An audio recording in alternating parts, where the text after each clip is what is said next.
perfect timing. We left at the best time.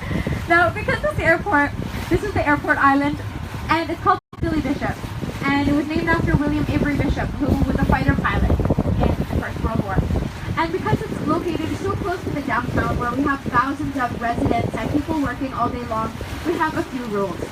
So, rule number 1 at Billy Bishop, there are no jets allowed, only for belly planes.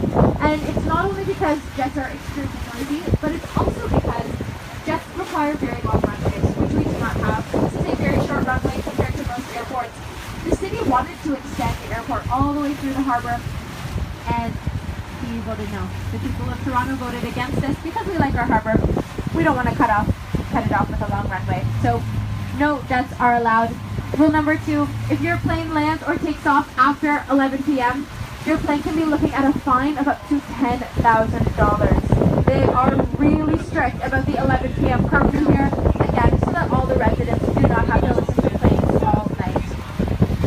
Now your next question might be, well, how do I get to an airport on an island? Well, there are 2 ways. You can either take a really long 90-second ferry ride. Yes, I'm serious. Or you can walk in our brand new underwater tunnel. So we had a tunnel that was built for the Pan Am Games in Toronto in 2015. So the tunnel goes from the bottom of Bathurst Street, one of our main streets, under the water and up to the airport.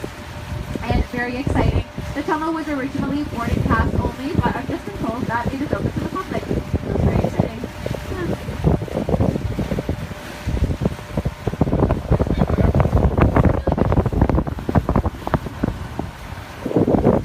Now, just in case anyone's wondering, a lot of people ask if this airport is only domestic since it's so small.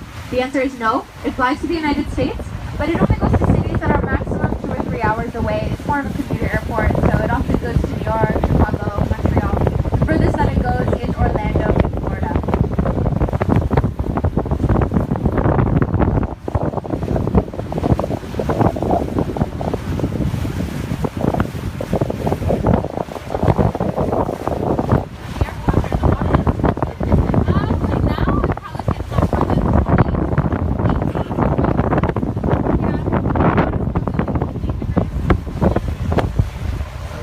Alright guys, so the next island we're going to talk about is in front of us on the right, where we see this ferry docking station.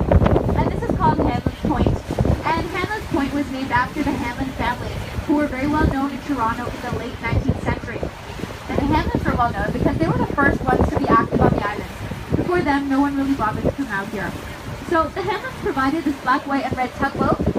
And this was the very first public ferry to bring the people of Toronto over to the islands. So they made the islands accessible to the public for the very first time.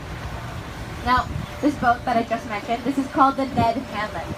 And Ned was one of the sons of the family, but he became very famous on his own because he was an athlete.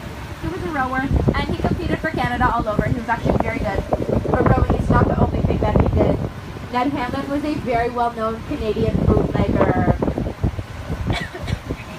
Yes, so he did all of his bootlegging and illegal business from over here on Hanlon's Point, where they actually used to have a hotel as well. Now what Ned would do, he would store his alcohol in barrels, then he would hide those barrels at the bottom of the lake, so if the police ever came to check up on Ned and asked if he was doing anything questionable, Ned could say no, and the police had to believe him. Obviously this only went on for so long before the police eventually found out what Ned had been doing, but by that time, Ned had already escaped on a boat to the United States. A couple years later, he competed in a rowing competition in Philadelphia, where he won, and of course